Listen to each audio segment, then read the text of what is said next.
So what we get on the first part here? What's the claim in this problem? The population mean is greater than 24.1. Yeah. So the claim Population is the mean is greater than 24.1. 24.1. Good. That 24.6 number would never show up there. Sing it. It wasn't showing. Okay. Yeah, because I post too much of myself in there. All right.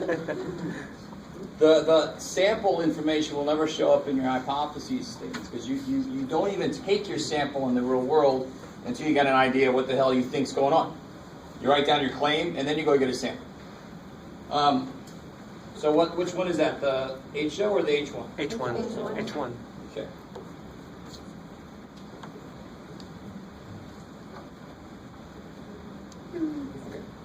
So HO is, well, H1 will be greater than 24.1. So HO is going to be what? Less than or equal to There you the go. negation. That's crazy. So it's the two kind of opposing stances in this problem. Yeah. Question: how do we know that H1 is the mean is greater? I love it. So I know the claim is the mean is greater. Yes. What does the HO statement always have to have in it? Equal sign. Equal sign. Equal. Gotcha. And it's just the way that we set it up. If you'll notice, H1 is always the statement that sets up my rejection region. Always. That's why HO is going to be the one that has an equal sign. Because my rejection region is always going to be something that's far away from the mean.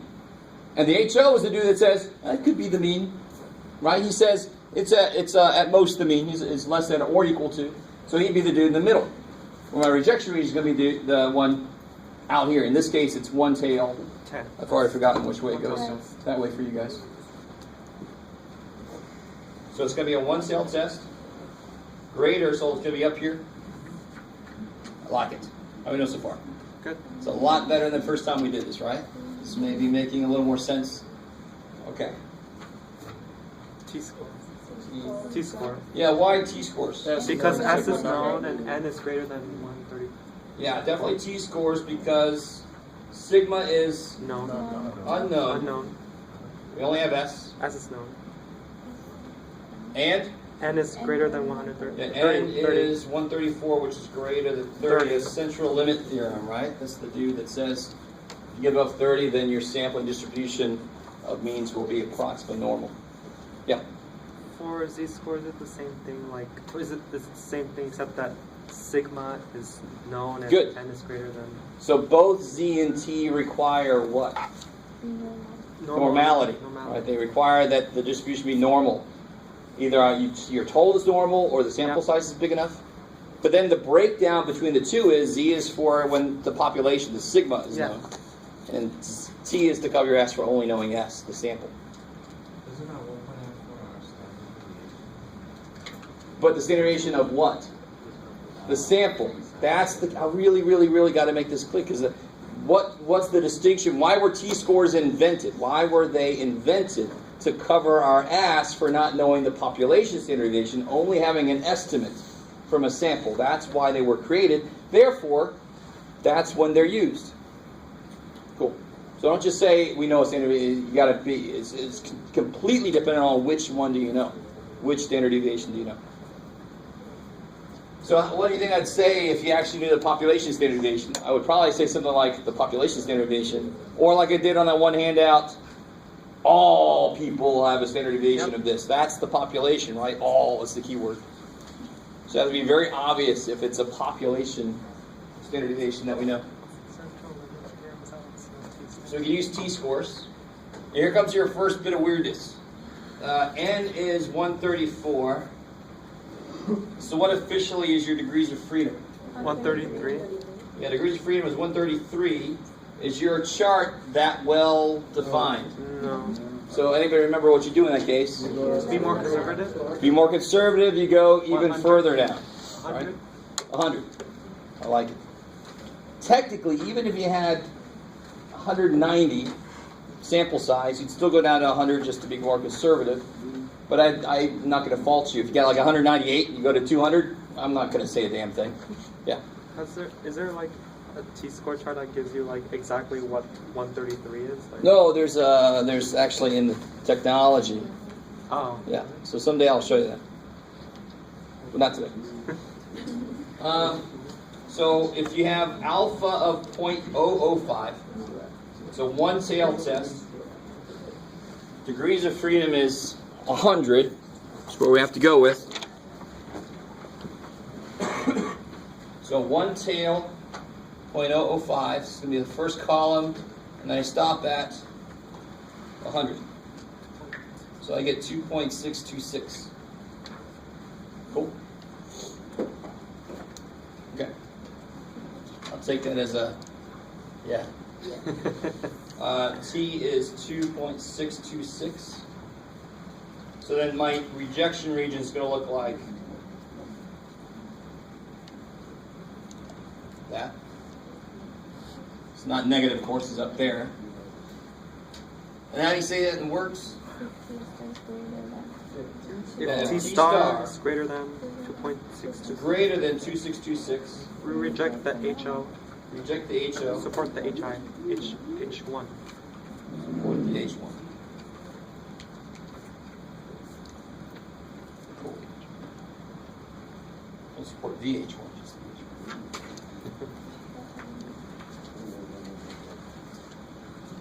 H1. All right. So we just set up what's going to show enough evidence. So of course, the next step, it makes sense to go see how much evidence you got. All right, what's it going to take to prove it to me? Go try and prove it to me. So the sample info, what do we got? N What do we- is equals to 134. N is 134. X bar is 24.6. 24.6. Standard deviation is 1.9. Good. S is 1.94. The new standard deviation. Good. So the new standard deviation, the standard deviation for groups of 134. 1.94 divided by the square root of 134. Now, I want you to realize that basically ever since we learned that, we've been doing this. It was built into the formulas for confidence intervals, right? But whenever you want to find a z-score or a t-score through the formula, you've got to change the standard deviation. And we talked about this. Just because it's a sample one doesn't mean you don't have to do this. The sample standard deviation 1.94 is for individual women. I need groups of 134 women. I still got to change it. So what do you get when you do that? 0.168. 0.168? Yeah. Okay. Oh, my batteries are low. T-star formula. Yeah, sweet. Okay. And now you can find your... T-star. And some of you guys understand this. Z or T, who cares? The formula is basically the same. The only difference is sigma versus S, and they both mean the standard deviation. So the formula really never changes. It's my data, 24.6, minus 24.1. the stuff from the hypothesis, the accepted mean, 24.1, divided by the new standard deviation, 2.98. 2.98. Mm-hmm.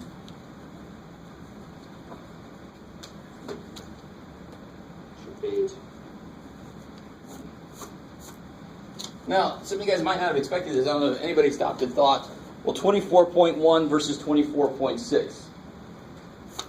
What the hell? Why am I even going to do this? It's freaking almost the same number. No, they're almost 3 standard deviations apart. Right? So you can't go into something thinking you know the answer ahead of time. That's the fine-tuning of statistics. It's because the standard deviation was so small already, 1.94. And then what did we do to it? We divided it by the square root of 134. We made it even smaller. So 24.6 is very far away from 24.1. We definitely just did what? We found sufficient evidence. Good. We made it way the hell up here. In the rejection. So right here I can say we can... We found sufficient evidence. Not there yet.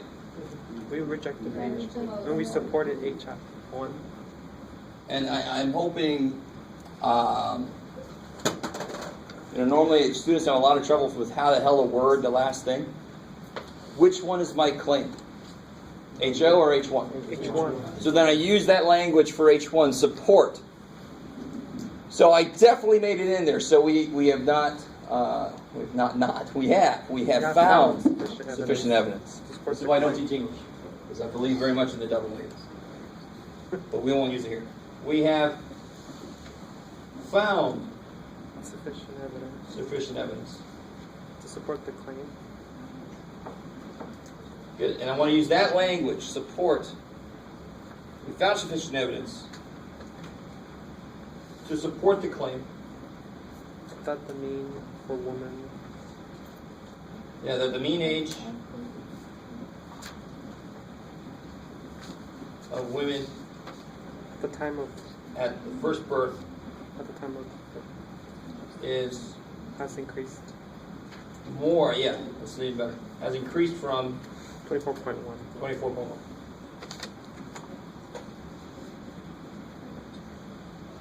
Woo!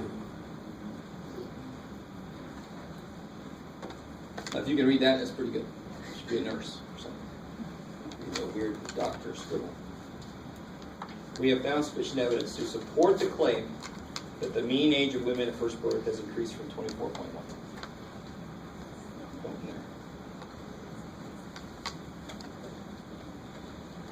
And I don't know if you guys notice or care, but I always try to show you that this is, I try, especially on tests, practice tests maybe not, but tests I try to give you actual freaking data.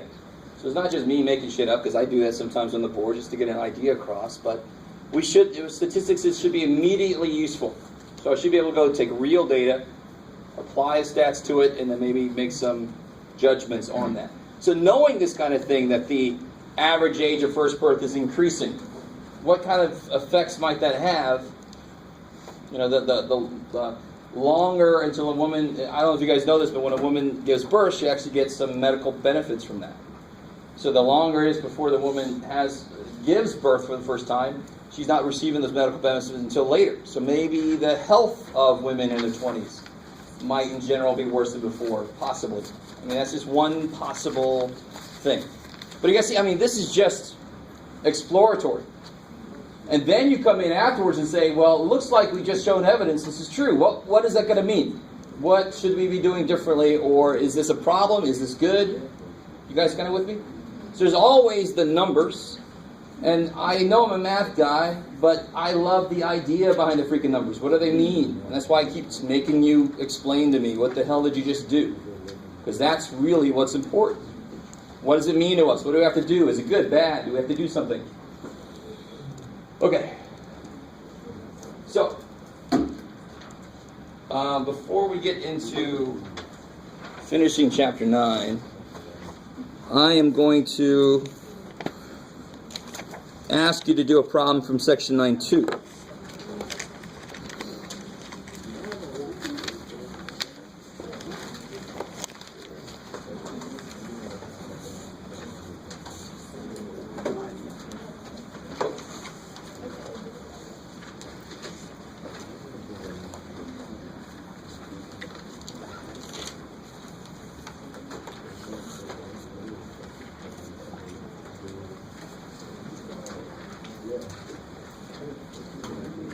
And this is kind of an interesting problem to me. It might just be me, I never know. Have you guys see that? So, if you have a book, this is page 458, number 18. We went on baseball. Did we talk about baseball last time too? 19. Can't remember. No, that was another class. That's 19, not 18. 19, sorry. From over there it looked like 18. So number 19, the one about raising the roof in baseball.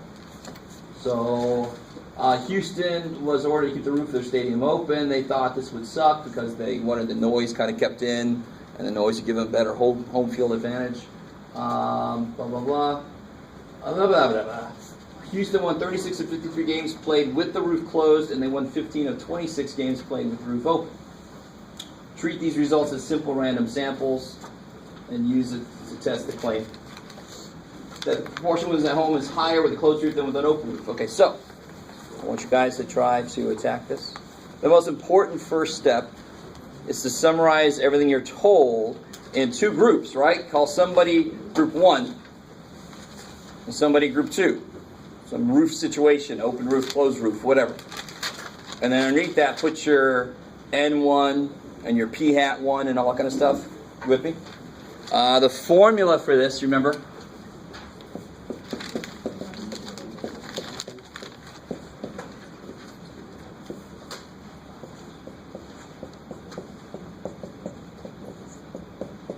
And what the hell is P bar? Well, technically P hat 1 is X1 over N1. So if I said I survey all you guys, there's like 42 people in here, and 7 of you enjoy hypothesis tests, then the P hat would be 7 over 42. Number of successes divided by the total number. So that's why that's the formula for that. P hat 2, unbelievably, is X2 over N2. P bar is just add everybody together. Don't split anybody apart. Right, so last time we had men and women, and I said, there's people. There's people. Put them together. All right, if you were here, you remember that? If you were not here, it'd be freaky if you did. Maybe you watched the video. I don't know. So that's what you need for step 4. So you guys can work together from the beginning on this if you want to. This is more recently new. Or not.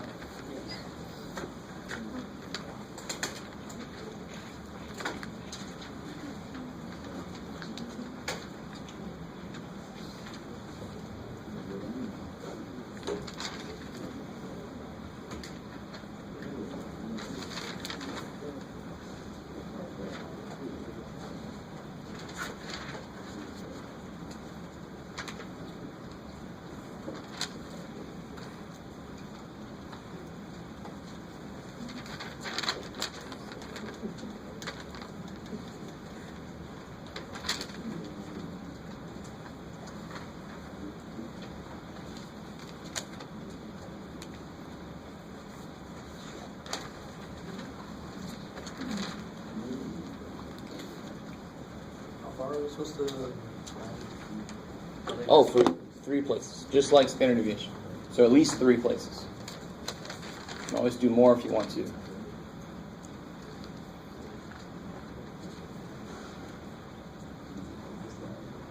Oh, sorry.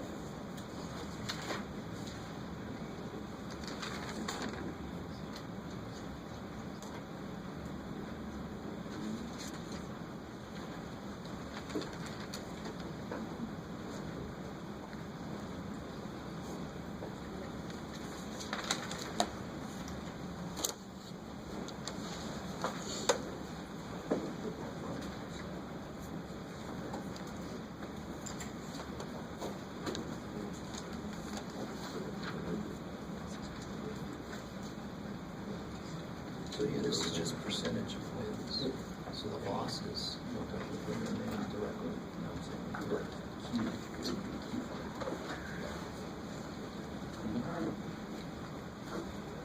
It's not like there's an acronym for this, like closed loop, and this is open loop.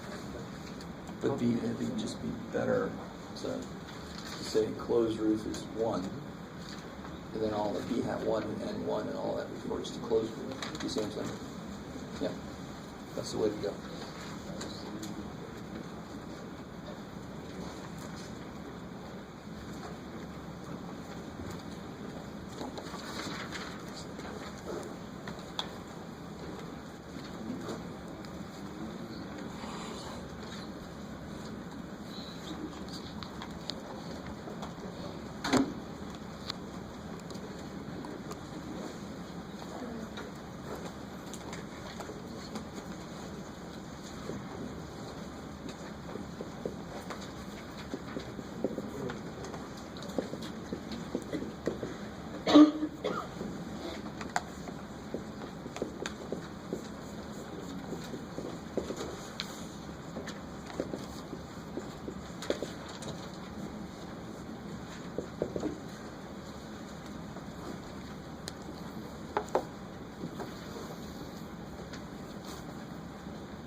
bar and Q bar are going to be the same thing.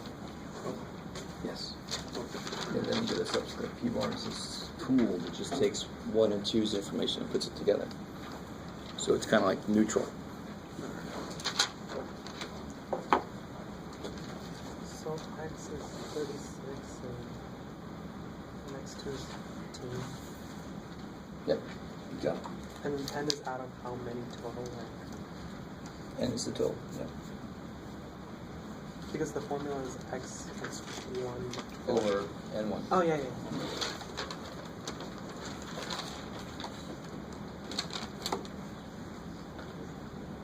Oh, so it's right there. Yeah, the top is over. So just looking at them all, it's just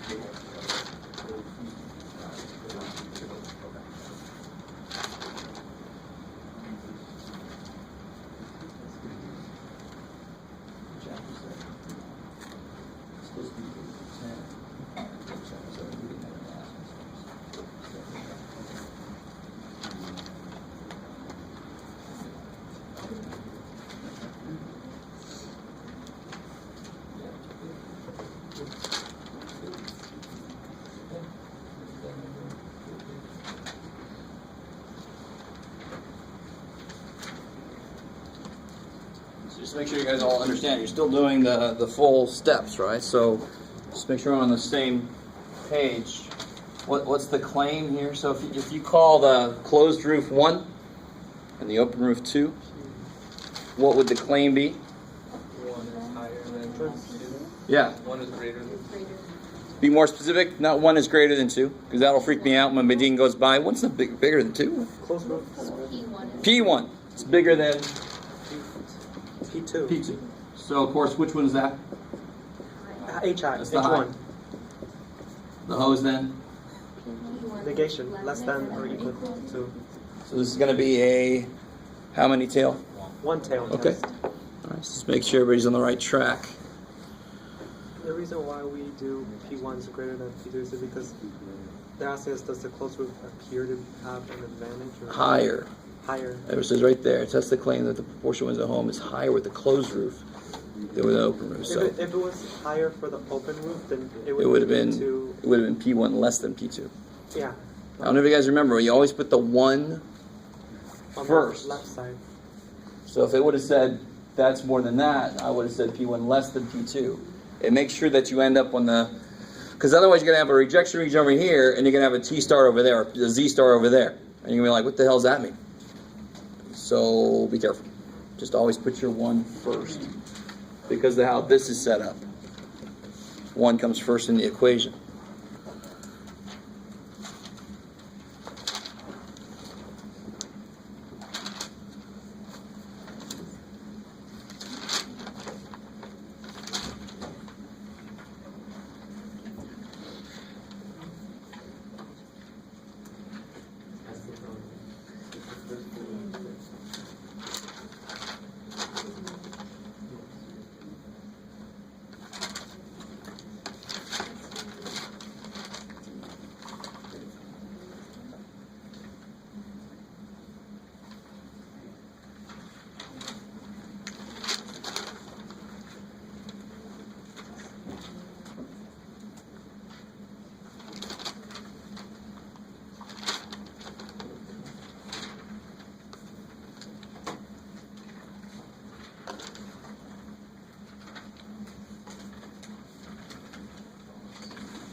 So we have to use. So we'll use P hat to P plug bar. it. And we have to know if it's greater than or equal to 5 if it's less than to use the Z score. What if it was nothing? Like what if we do nothing and we don't do anything? Don't do anything. Like I said, that would be stats 2. So where you talk about what to do in that case. That's to like. If we had a stats 2 class here. Right. be a difference. Hmm? I wouldn't think there would be a difference. But You wouldn't think so? Yeah. We'll find out. Sports, I really don't care.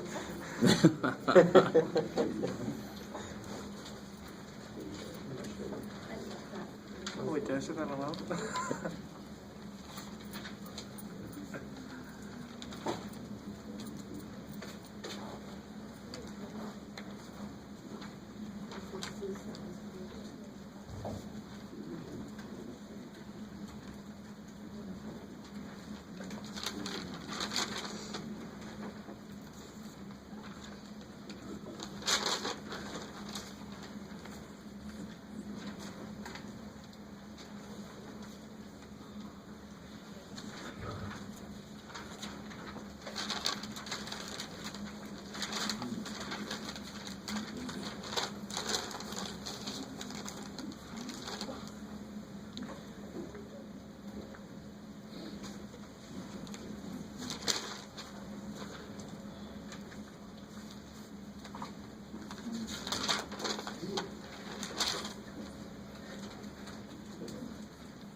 So 1.64. I haven't even multiplied it yet. No, for the z squared. 2.1. I got 2.060.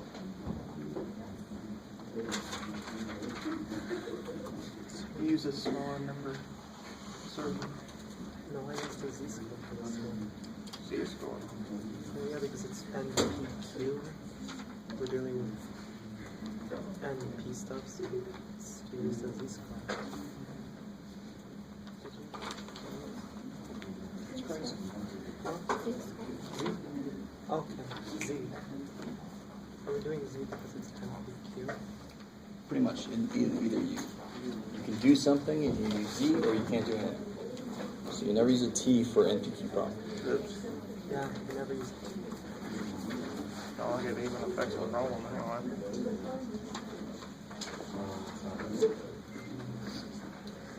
it. 1.64.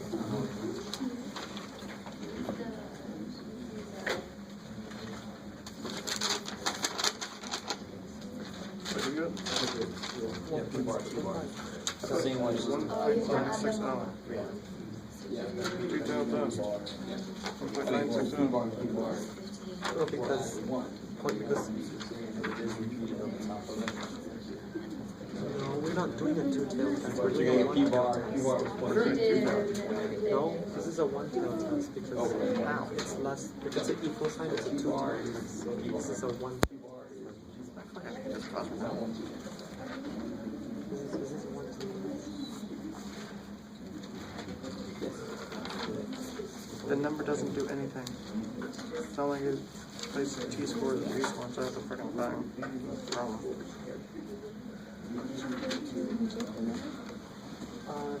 I haven't gotten there yet.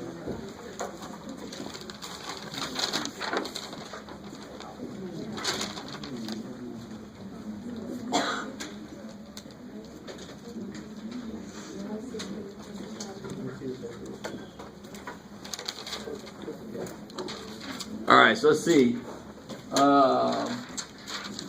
Roof closed. So it's 3653. What do you get when you divide those? 0.679. And then roof open is 15 and 26. 0.577. Yep. So P bar would be add those over add those, and what do you get for that? 0.646. 646? Yep. Okay, so Q bar would be what? 1 minus 0.64. So 0.354. 4. I like it. How are we doing so far? So it's not bad to do that first, and then you bring it in when you need it. And then you can jump into your steps. Step 1, hypotheses. We already did that there. Step 2, Z or T. And of course, it's never going to be T here. It has to be greater Yeah, than, so you could check. It has to be greater than. And I'll tell you, here's a little shortcut for us. Instead of, I know a lot of you guys have been doing this work, and that's a good idea in general. But a little bit of a shortcut is, they won 36 games here. How many did they lose? 17. Right? And both of those numbers are bigger than 5. You with me? Because what has to be true, NP is the average number of successes. I don't know if you guys remember this. And NQ is the average number of failures. So I can see in this example, there's 36 wins, 17 losses. They're both bigger than 5. Right? And if you do the NP bar, I'll bet you anything you got close to, well, in this case, what was this year? This is 15 wins and 11 losses, so that's bigger than 5, right? So if you do N1P bar, what do you get? 53 times 0.646. 34.23. I like You it. have to do for N2 also. Yeah, N2 P bar, N1 Q bar. But an acceptable shortcut is to realize that N times P is basically the average number of successes. And in this case, the success is a win. And look, that's 34.23. That's pretty damn close to 36. So that's a quick just eyeball to see if it looks like it's going to be normal. So if they would have won 50 games, why would that not have been good? 50 is bigger than 5. But then the losses would have just been 3, and that would have been less than 5. I couldn't have done it. Kind of with me? So that's a quick eyeball, alternate way to do it besides doing the NP bar and all that kind of stuff. Okay, very infrequently would that disagree with the eyeball treatment. Right? Okay. So that means we can use z-scores. All the stuff for bigger than 5, check. Okay. Yes, sir. So I don't need to do the shortcut. I can just do N1 P hat. Yes, you could. I love it. Q hat. If you want to do those, sweet. I appreciate that actually because I had to do that when I first learned this. There's 4 total, so all of them has to be greater than 5. So Yes, exactly. They all have to be bigger than 5. Good. But the eyeball thing actually ends up working most of the time. So I'll let you guys do that because I think the book mentions it. So I'll open that up as an alternate way to do it. So back up here, I think we said it was definitely a one-tail test. So what are we talking about? What can we use to talk about it? And then what's good enough evidence? And then do we have enough evidence? So we just said we can use z-scores. Alpha is 0.05. I love it. I got a one-tail test. So what's the z-score going to be for that? Good. So 1.645. Cool. So then in words, what would that be? Greater than 1.645. And we reject the H. Reject HO. Support H1. Support H1. Good. I like that. Don't be like me. Be careful how you say things. Don't learn from me. Now, so step 4 is going to use this. The Z start. We've already got all this here figured out, so I can take that away. How are we doing so far? So I think by this point you're finally starting to understand what I mean. Chapter 8, Chapter 9, they're all the same damn problem. Right? They just use different formulas, but you set up what's enough evidence, you find the score, Z or T, and then you see, is it enough evidence? That's what every section in Chapter 8 and 9 does, including the one we haven't talked about yet.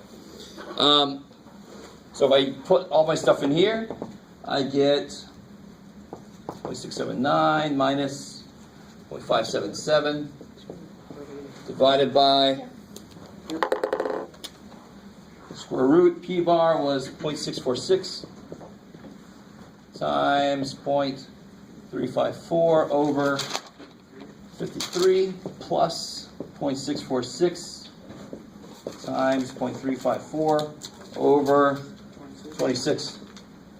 Phew.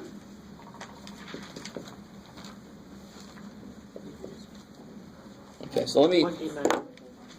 show you, in case you had any trouble with this, show you what that would look like on the calculator real quick.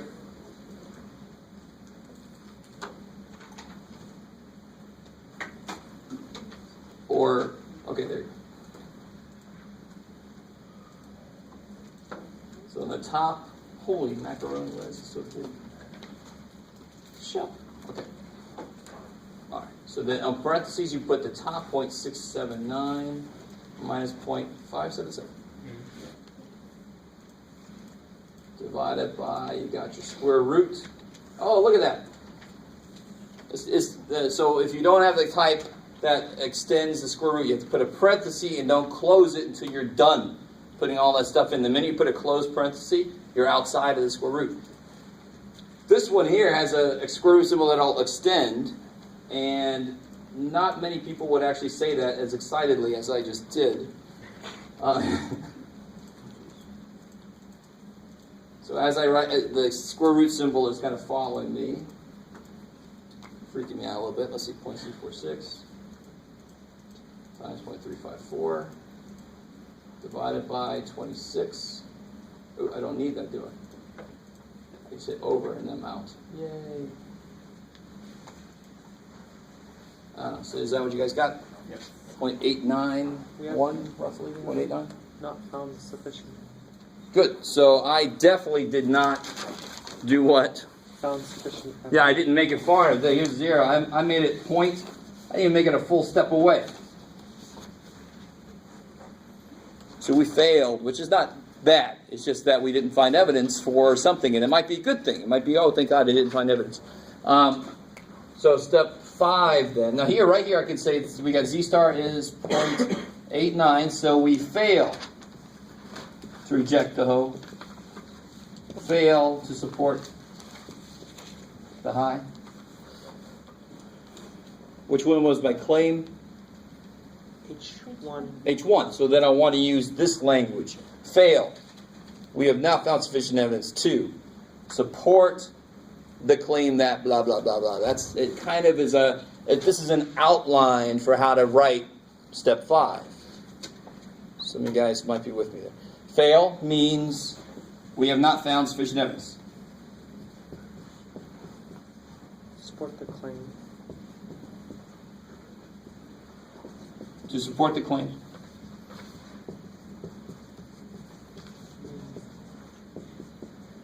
That what? I mean, You can use the exact language from the book. Say again, sorry? that's a closed roof. Open roof. That they win more often with a closed roof, right? Yeah. So we did not find evidence to support their claim that they win more often with a closed roof. They should shut their mouth and play the damn game. Right? If your team needs noise, then your team probably needs to get better. Play the game. Okay, cool. Actually, I don't feel anything about that. I don't know why I sound so angry about it. I don't care one way or the other. All right. So how's that? I mean, it feels just like chapter 8. But this is actually almost every time we do a new section, we get a little closer to real life. And I want to be careful of that, because everything we use back from chapter 6 actually has a place to be used in real life. It's just that what happens most often is, I don't know a damn thing. I don't know any real... I know 2 situations. I want to compare them. So that's what happens very often. We take 2 samples, and we compare them. I think people from Italy live longer than people from Wyoming. Okay, take some people from Italy, take some people from Wyoming, and use this kind of thing to see the percentage that live more than 80 or whatever. That's exactly what happens most often with real statistics analysis. This is not the number we put in a journal, though. Can somebody help me out and tell me what the p-value would be? How the hell do you get the p-value for this? What does p-value mean? The area of Good. It's the area in the tail of your own z-score, right? Alpha is the area in the tail. No, not infinity, Jeff. Alpha is the area in the tail of the critical z-score. The p-value is the area in the tail of your z-score. So can somebody tell me what area is there above 0.89?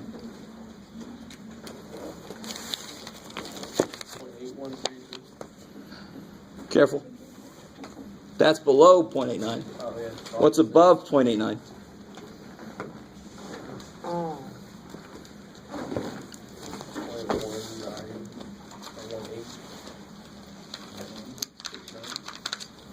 Very little. All right. So all the Jeffs in the room, though. You guys see how to see that? I mean, this is going back to chapter 6 now. You look up 0.89. You'll get the area below is 0.8 something or other. 1 minus that is 0.1867. So if I saw that p-value in a journal article, we've looked at some journal articles. I have some to look at right now. Let's look at them. While you guys, I was trying to find. No, not that one. I wanted desperately to find. It'll come up again here in a second. I wanted desperately to find the actual study for this weirdness.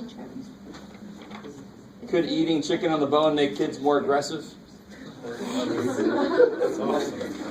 I could only find reports. Whenever you find, I know, but whenever you find reports, they very often don't tell us what's most important. They just tell us the results.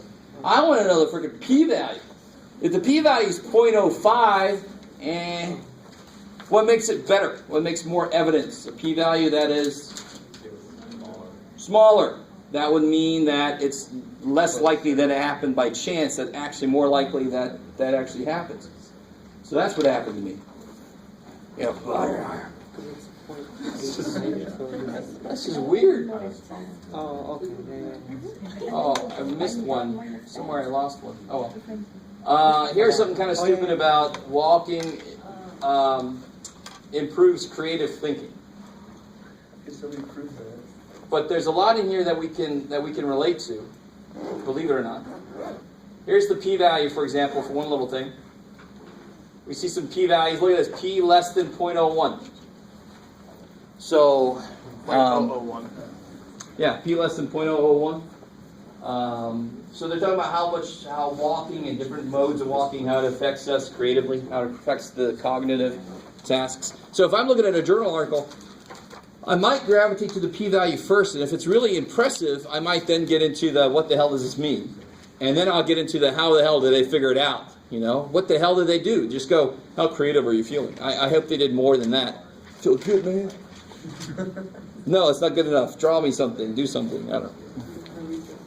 There was also a study that I have lost now.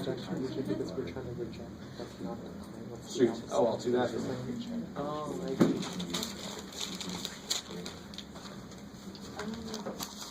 Oh, well. It also had some p-values in there. It was a study about legalizing marijuana and how that didn't lead to any increases in teen use of marijuana. Right? So there was a big thing about Colorado still seems to be, it hasn't burned itself to the ground. Nothing majorly bad has happened. So what I always do, I think I've shown you this before, I'll go to Google, I'll just type the word study in, and then set the search tools to the last month or something. And you'll see all these studies that come up, and some of them are really stupid. Sort of like the chewing the freaking chicken. Right? I don't know about that. That's a little weird to me. But some of them are really kind of interesting, and they are counterintuitive. Okay, so let's finish out chapter 9, then we'll head out. We have one last section in 9. Let's talk about 9.4. And the idea with 9.4 is you're given, and actually I think, well, let's see. A good way to do this is just to kind of jump into it, believe it or not. Let's look at number...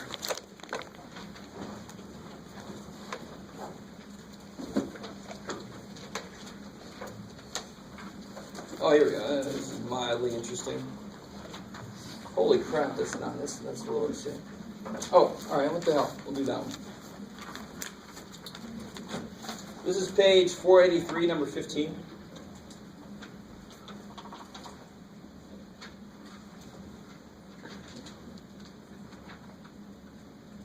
This is 9.3. Section 9.4.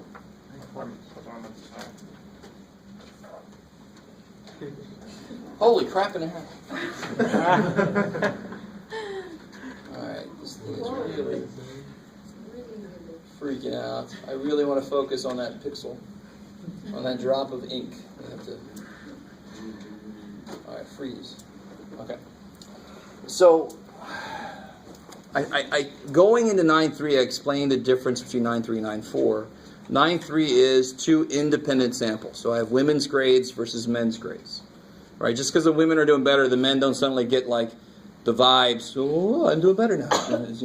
You understand what I'm saying? So they're independent samples. They don't affect each other.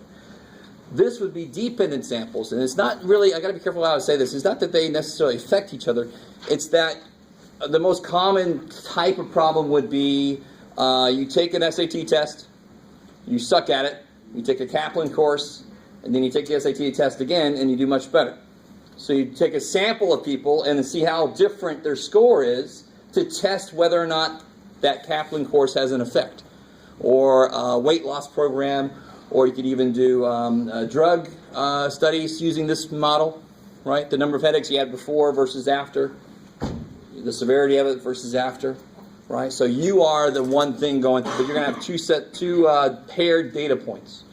So if you look at number 15, for example, this is a very strange problem because all they do is they look at the number of hospital admissions from motor vehicle crashes for Friday the 13th. But what the hell? We'll use it to show you the process.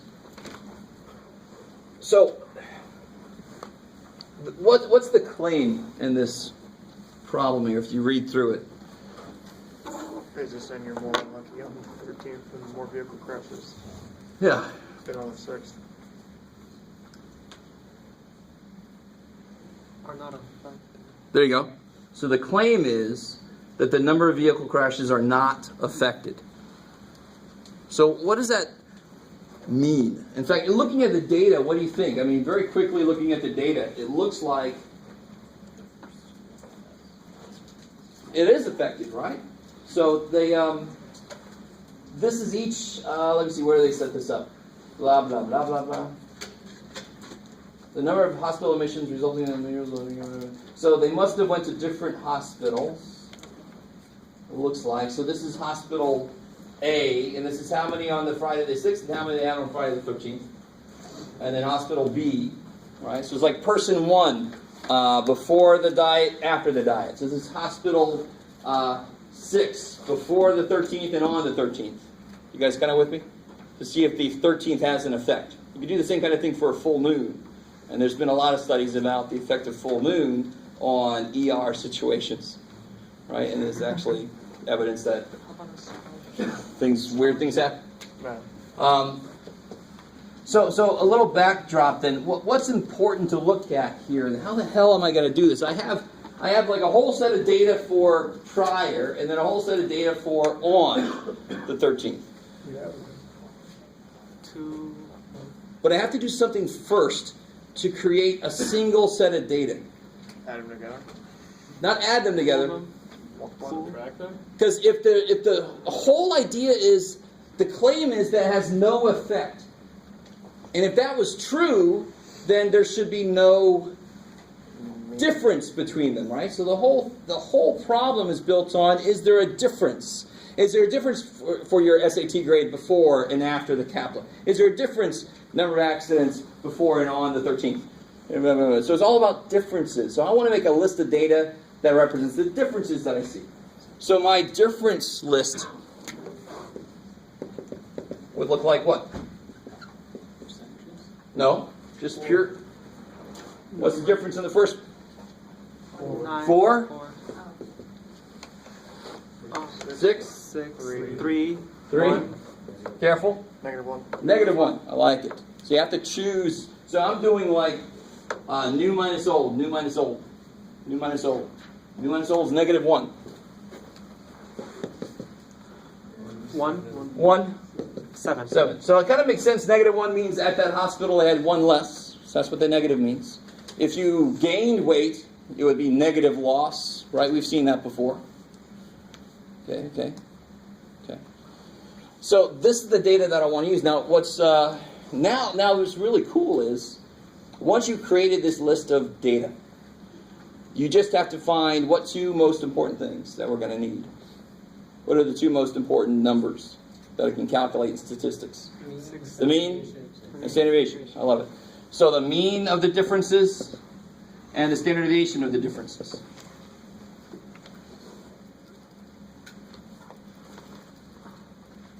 So what's the quickest way to find that? Put it in a list. And let this stupid, expensive thing do it for me. Right? Not stupid, sorry. Sometimes it can be. Sometimes, well, very often that's user error, so you gotta be careful. What are you saying, Jeff? I'm just talking generally. Let's see, 4, 6, 3. Where do you go? -1, 1, 7. Stat. No. Looking for stats. Alright, so do you guys get this? Did I put them in there right? Yeah. Yep. Yes? Yep. Okay, good.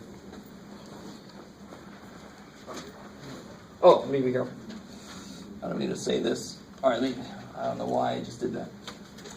Mu D is going to come from the hypothesis statement. And remember, the claim was that it's not affected. So that would be the claim is that the average difference is 0. From our sample, we're going to get something that looks very familiar. For a sample mean, it's X bar. For a sample difference mean, it'll be D bar. The bar. That bar on top very often means an averaging. So P bar is kind of like an average percentage in a way, but percentages are weird. You can't just add them up, divide by 2. You have to do that weird pooling thing. But it's still that bar means averaging somehow. So this is straight up, I'm averaging the damn things. And we got 3.33. 3. That's good. And then the standard deviation, what's the standard deviation? 3.0. Good. 3.011. Is it a sample standard deviation? Yes. These will always be because they have to give us the list, and that's automatically a sample of the people that could have been doing whatever. But right? could it also be like population? They would have to say that, and then there'd be no point to do anything. Because that would be, if you have the entire population, you don't have to test a claim. You can just see it.